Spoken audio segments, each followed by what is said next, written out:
tarde, la educación nos une. Una educación que debe responder a los retos de un mundo nuevo, más complejo, más interconectado, más exigente. Para iniciar este foro y hablarnos del nuevo programa educativo de la Fundación Santillana, el programa ED 21, está con nosotros Miguel Barrero. Posee un máster en Nuevas Tecnologías de la Información y la Comunicación por la Universidad Nacional de Educación a Distancia de Madrid. Se dedicó a la docencia y luego al sector editorial. Ha ocupado la Dirección General de Santillana Digital, fue Director General de Investigación, Desarrollo e Innovación de Santillana. Desde el 2018 es presidente de la Asociación de Editores de Madrid y vicepresidente en la Federación de Editores de España. Con ustedes, Miguel Barrero.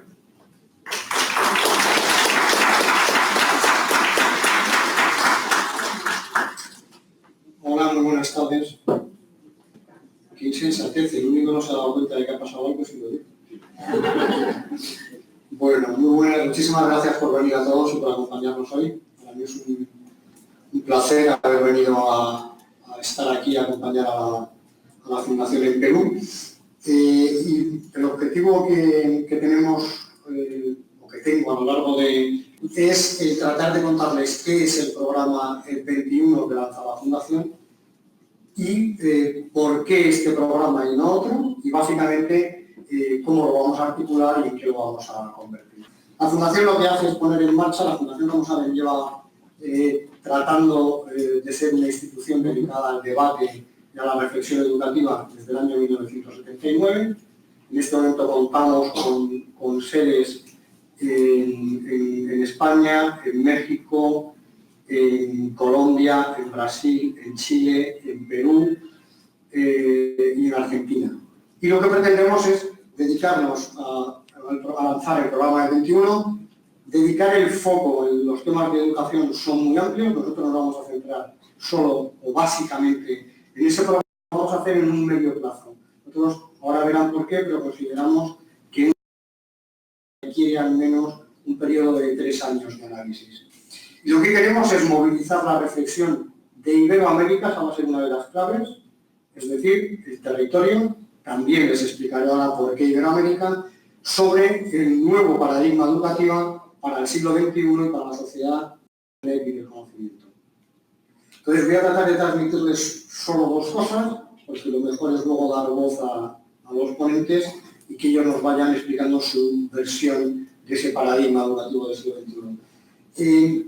¿Por qué hemos seleccionado este tema y cómo lo vamos a hacer? Bueno, a la primera pregunta, el porqué de este programa es por la interpretación que hacemos del momento educativo o del momento de la historia educativa que consideramos que estamos viviendo.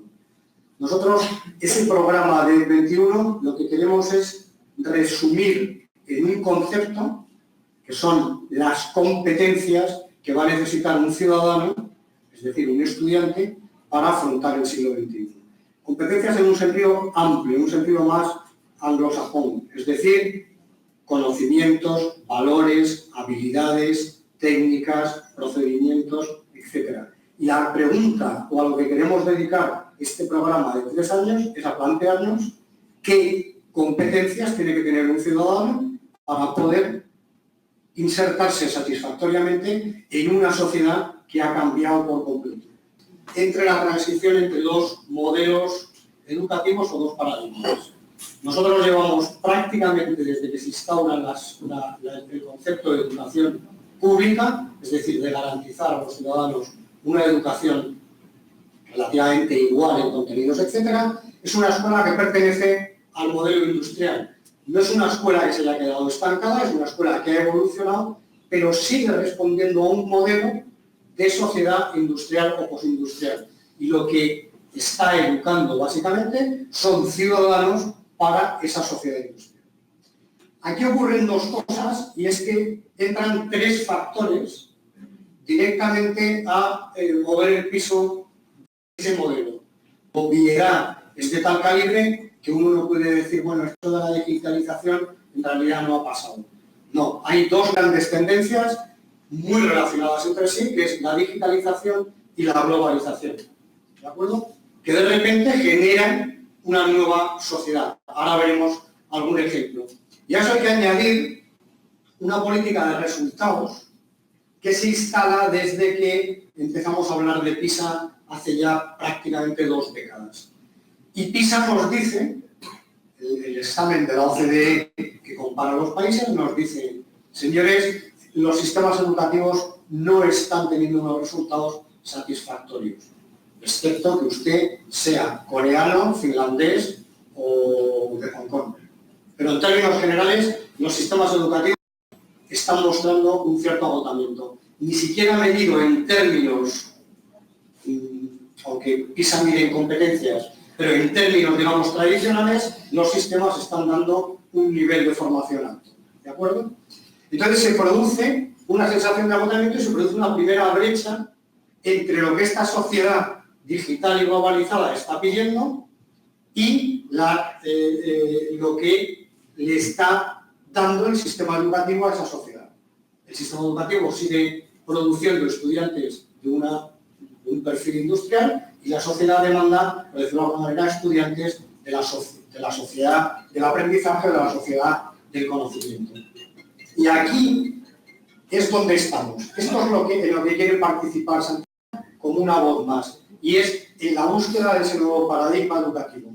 Lo que nosotros vamos a hacer es iniciar esa búsqueda partiendo de plantearnos qué competencias debería tener un ciudadano del siglo XXI.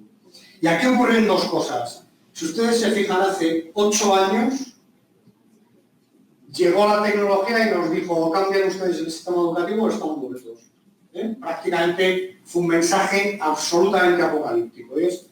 Quítense, ha llegado la tecnología, no tienen más remedio que provocar un cambio de paradigma porque hay que incorporar la tecnología. Y eso ha demostrado que era un error de concepto. Lo que está ocurriendo ahora en prácticamente todo el mundo es que hay una preocupación por el modelo educativo desde el punto de vista puramente pedagógico, es decir, ¿qué educación necesitamos? No qué tecnología tenemos para decidir qué educación necesitamos, que no es lo mismo. Es decir, la tecnología hace una década estaba por delante y ahora ocupa un papel subordinado en esa pregunta. Y es, por supuesto, que hay que dar cabida a la tecnología, que incluso tiene muchísima capacidad de mejorar y de facilitar la educación, pero como un instrumento al servicio de una pregunta, y es ¿qué educación queremos? Se estaba planteando al revés. Cuando entraron los tecnológicos, lo que querían es conseguir un planteamiento al revés. Es un poco el marco en el que estamos. He puesto 2 grandes hitos, uno más desde el mundo de la tecnología, que es Steve Jobs. Ustedes piensan que lleva con nosotros toda la vida. El iPad desde el 2011. Y me parece lejos ya, pero que quiero decir que antes de ayer.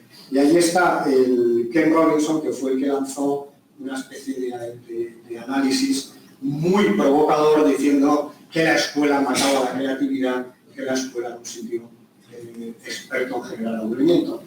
A raíz de esa provocación lleva dando charlas y ganándose la vida desde que lo hizo. ¿Vale? El marco. Se me fue. No. Entonces, para nosotros decidir qué ciudadano con qué competencias, debemos ver qué mundo es en el que va a vivir. Desde luego, hemos aprendido algo en estos años, y es no somos capaces de definir el mundo del 30, ni del 40, ni del 50, como antes.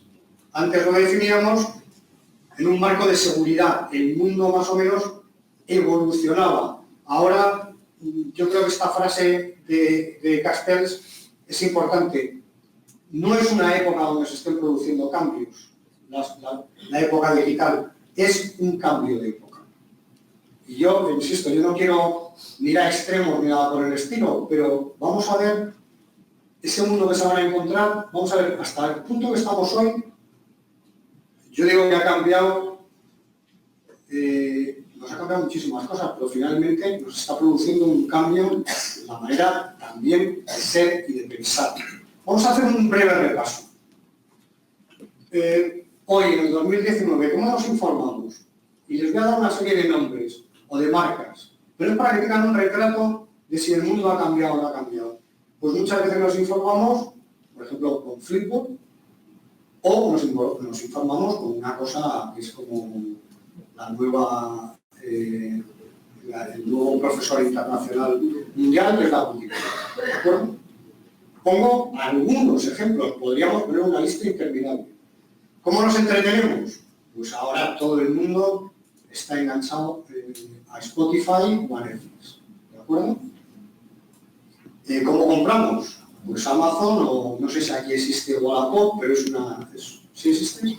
Es de ponerse de acuerdo los usuarios para quedar en un sitio y vender cosas de segunda mano. ¿De acuerdo? Totalmente espontáneo. ¿Cómo viajamos? Con cosas como Airbnb. Yo ya no voy a una agencia de viajes, sino que me contacto con una persona en París y le digo, ¿me alquilas tu casa para el fin de semana? Y me voy. Y obtengo los billetes, pongo un aviso en Atrápalo, que seguro que aquí hay la similar, y cuando tiene el mejor precio para irme a París, me avisa y me da el billete. ¿Gestionamos el dinero? Pues con cosas como Evo o con Quick Starter. Una cosa que hago yo ahora, bueno, sobre todo hace mi mujer, que todavía no me ha bajado, hace mi mujer con mis hijos, que es Bizum. Y es automáticamente desde el móvil les hacemos una transferencia a su cuenta, transferencias pequeñas, quiero decir, ¿vale? ¿Cómo nos desplazamos?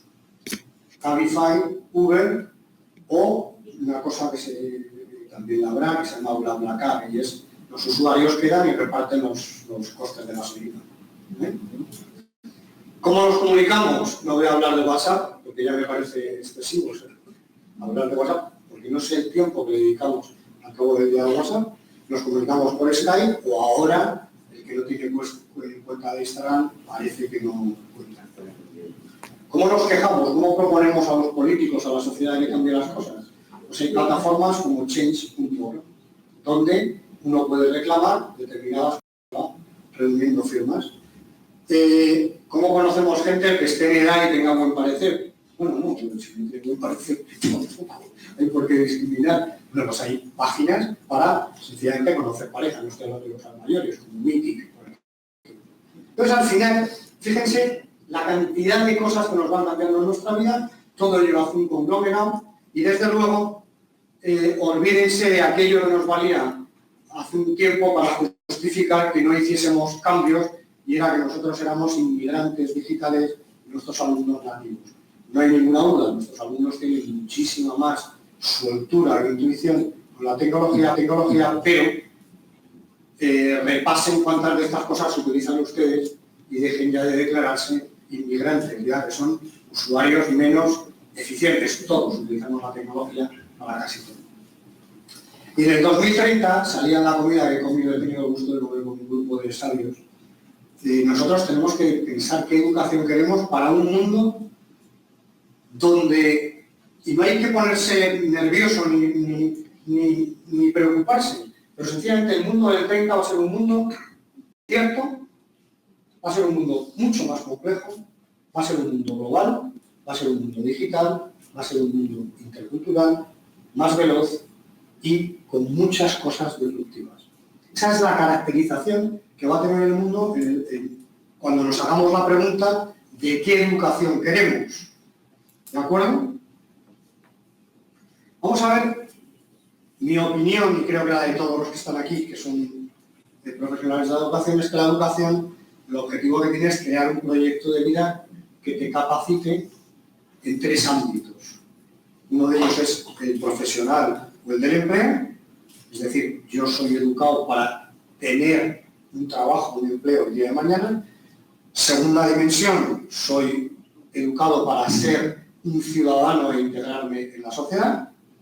Y tercera, importantísima, soy educado para ser un individuo lo más pleno posible y con el mayor nivel de felicidad y de realización posible. Son las 3 capas que tendremos en la educación en sentido amplio que lograr con un alumno, individualmente, social y ciudadanamente, y desde el punto de vista del empleo. Vamos a pararnos solo en el mundo más práctico, que es el del trabajo. Vamos a coger solo algunos datos.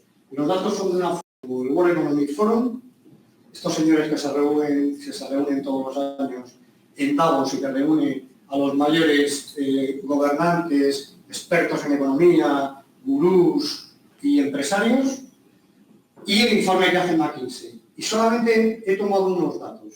Por ejemplo, el 65%, muchos de ustedes habrán oído esto, pero vamos a ponerlos juntos para ver cómo es obligatorio preguntarse cómo va a ser la sociedad a la que tengo que educar a estos alumnos. Dice que un 65% de los niños que hoy empiecen en kinder van a incorporarse al mundo del trabajo en empleos que actualmente no existen. Y uno dice, ya empezamos con la ciencia ficción, y yo les digo, de verdad que no. Es decir, piensen en biotecnología, solo piensen en las aplicaciones que van a tener cosas como los drones, que no son solo militares, son de emergencias, son de agricultura, etc. Piensen en todos los derivados de la explotación de los datos, de la programación, del Internet de las cosas, etcétera, etcétera, etcétera, etcétera. Y a mí no me parece que un independiente vamos a poner que en 20 años se encuentre con un mundo donde el 65% de los trabajos no existen. Ese mismo informe dice que hoy, en el 2020, si un alumno está estudiando un grado técnico, se refiere a formación profesional o vocacional, que dure 3 años, en el 2023, cuando acabe, un equivalente a 1/3 de lo que ha estudiado estará obsoleto. Porque habrá habido cambios en la ciencia de estudio.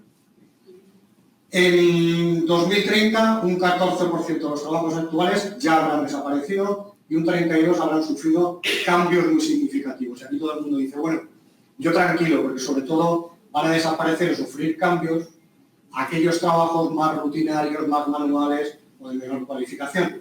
Eso es así, pero por ejemplo se dice que uno de los trabajos que en este momento es más, hasta se han hecho películas sobre ellos, que es los lobos de Wall Street, dicen que el trabajo de analista financiero estará absolutamente robotizado. Y tiene toda la lógica. Una buena máquina con un algoritmo te va a decir el valor de una empresa o unas acciones mucho mejor que un tipo tratando de hacer esa predicción. Por tanto, van a desaparecer trabajos de todos los tipos. Un 30-40% de los trabajos van a requerir competencias socioemocionales, no solo académicas y cognitivas, y, bueno, es evidente que descenderán los empleos basados en rutinas, tareas físicas y repetitivas. Voy a dejar esto un segundo para... Este es el ejercicio que hizo el World Economic Forum concretando. Fíjense el que hicieron en el 2015 y lo han modificado de cara al 2020. El World Economic Forum lo que dice, estas son las 10 competencias básicas que el mundo del empleo y del trabajo va a considerar necesarias en el futuro. O sea, están hablando los empleadores. ¿De acuerdo? Y ahora cada uno puede hacer una lectura complaciente, menos complaciente, crítica, no crítica, o incluso... Vamos a leer en voz alta las del 2020 y vamos a ver qué peso tienen en la escuela actual. ¿De acuerdo? Capacidad de resolver problemas complejos. Pensamiento crítico, creatividad, capacidad de gestionar equipos, coordinarse con otros, inteligencia emocional, procesos de juicio y toma de decisiones, orientación al servicio, negociación y flexibilidad cognitiva. Esto es lo que ya nos están pidiendo en el 20 para que nosotros le devolvamos al mundo del empleo y del trabajo. Y con esto, a lo que quiero llegar es aquí, y es que hemos estado viviendo en un modelo de escuela industrial centrado en la información, centrado en la enseñanza, en un concepto bancario en el sentido de entregar contenido o conocimiento, con una educación de la que llaman los anglos broadcasting, es decir, la misma educación para todos, sin personalizar, y impartida institucionalmente, básicamente en la escuela. Y eso acaba para conseguir una integración con formación en un mundo cierto y estable.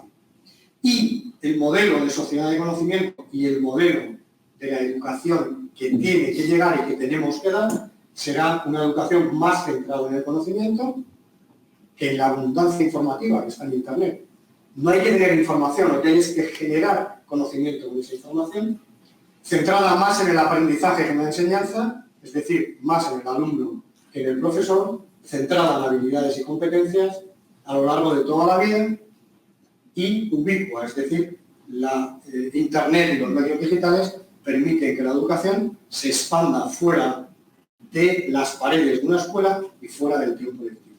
Eso es un poco el panorama. Por tanto, sería una educación para toda la vida, que es lo que hasta ahora dábamos, es por lo que a mí mi padre me mandaba a estudiar. Vete a estudiar para hacerte un hombre de provecho, es decir, para tener un trabajo, y ahora vamos a tener que manejar una educación durante toda la vida.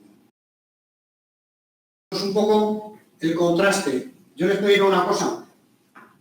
No hay que vivir esto en una situación de estrés o de tensión, porque en un proceso de innovación lo que hay que hacer es un mestizaje de las mejores prácticas actuales con prácticas que solventen las deficiencias que tenemos.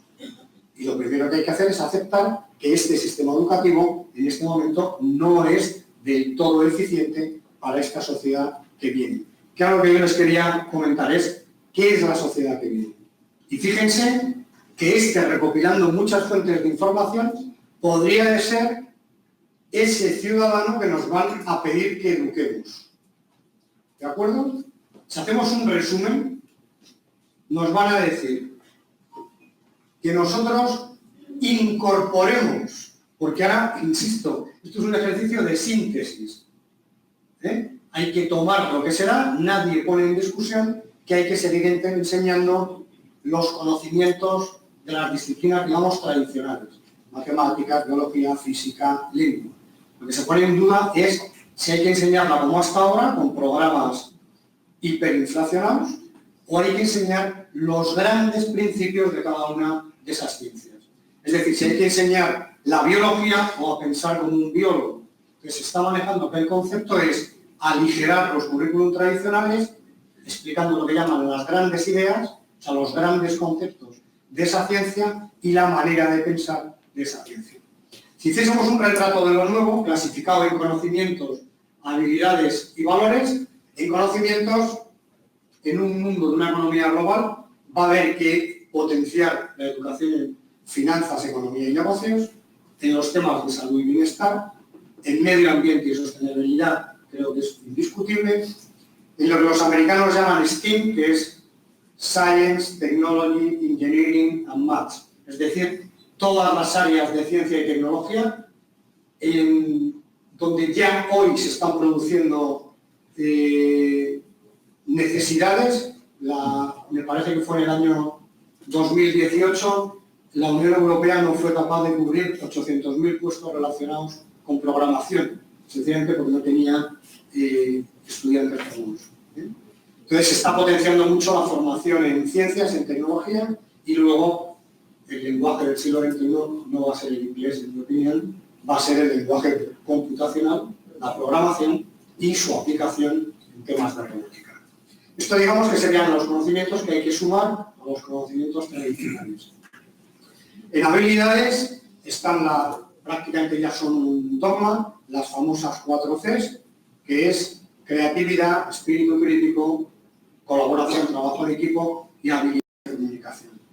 Y a eso, desde mi punto de vista, hay que añadir competencia digital, habilidades sociales e inteligencia emocional, habilidades personales, aprender a pensar en resolución de problemas y aprender a lo largo de toda la vida.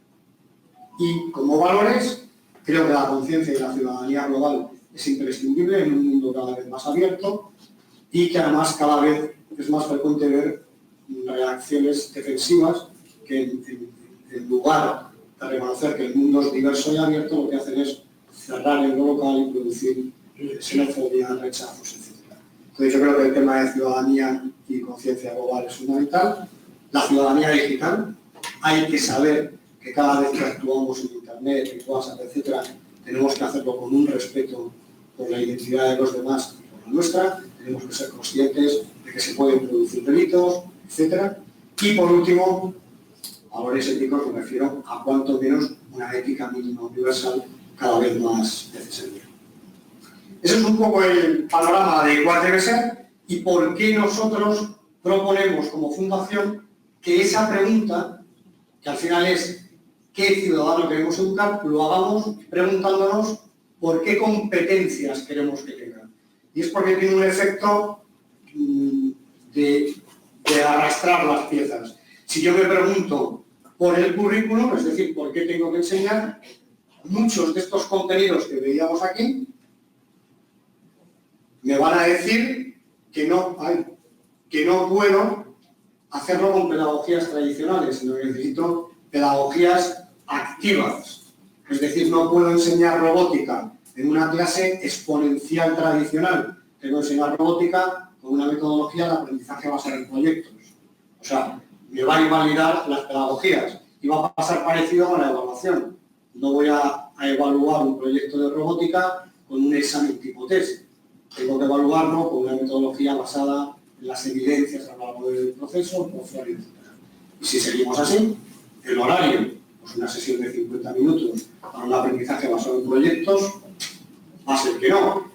La disposición del espacio, pues va a ser que este tipo de disposición para trabajar en proyectos va a ser que tampoco. Entonces es una pregunta de qué competencias que lo que te va a hacer es replantearte y al final te va a dibujar un nuevo modelo educativo. Pero hay que empezar por algún sitio y lo que ha decidido la Fundación es empezar por competencias. ¿De acuerdo? Y esto es un poco cómo vamos a abordar el programa. Tenemos 3 cuestiones o 3 retos clave que responder. ¿En qué mundo vivirán nuestros estudiantes? ¿Qué hay que aprender en la escuela para enfrentarse a ese mundo? Y ¿qué educación para la realidad americana? Y aquí sí quiero poner en valor... ¿Cuánto me queda? Nada.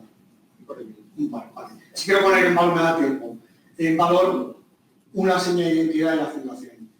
Y es, nosotros queremos que el nuevo paradigma o el modelo educativo se discuta, se reflexiona y se debata en español y en portugués.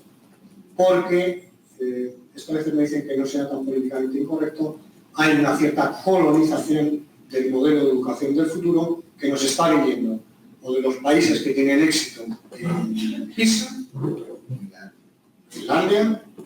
Yo le digo a usted que más de uno que estamos aquí hemos estado en Finlandia y le garantizo que no es extrapolable, son culturas distintas, extrapolable alguna cosa.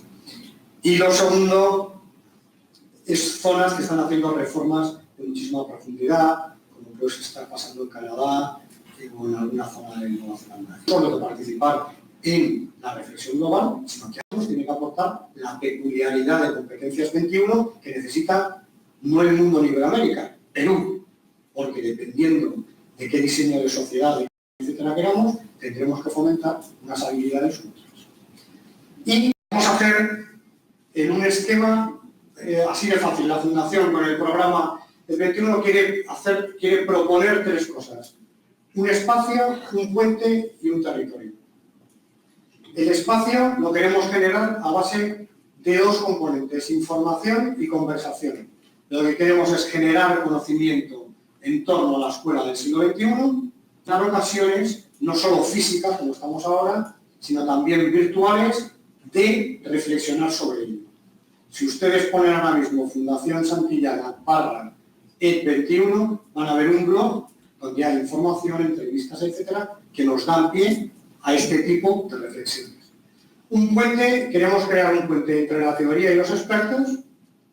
Queremos dar muchísima voz a los protagonistas de la educación, no solo a los que están aquí. Poco a poco, yo tengo un reto, si quieren, personal como director de educación. Yo quiero escuchar a las familias, a los alumnos, qué educación querrían recibir. Eso hay que hacerlo bien, no se puede improvisar, etc. Pero yo creo que definir la educación del siglo XXI es una tarea colaborativa, no es una tarea que tengamos que hacer solo la comunidad escolar. Creo que hay que abrirse a la sociedad y con la sociedad hacer un proyecto educativo. Y el territorio, como les decía, para nosotros básicamente va a ser Iberoamérica. Y eso lo haremos con 4 herramientas: publicaciones, que las vamos a hacer siempre de contenido abierto, gratuitas y soporte digital, básicamente, aunque también en papel, como ese pendrive que les están dando. Encuentros, como este que tenemos hoy. Espacios colaborativos, tenemos 2, el blog que les decía y otro blog que les recomiendo se llama Santillana Lab, sea, sería Fundación Santillana /E21 o Santillana Lab, y haciendo proyectos, lo que queremos es rodearnos de un buen cinturón de colaboraciones, pensando que hoy las cosas no se hacen solo, sino cuanto más red de conocimiento se genere, mejor y más posibilidades de éxito. Y eso es un poco por qué nos vamos a dedicar a E21 y cómo lo vamos a hacer. Con esto dejo paso a la gente que sabe esto. Muchísimas gracias.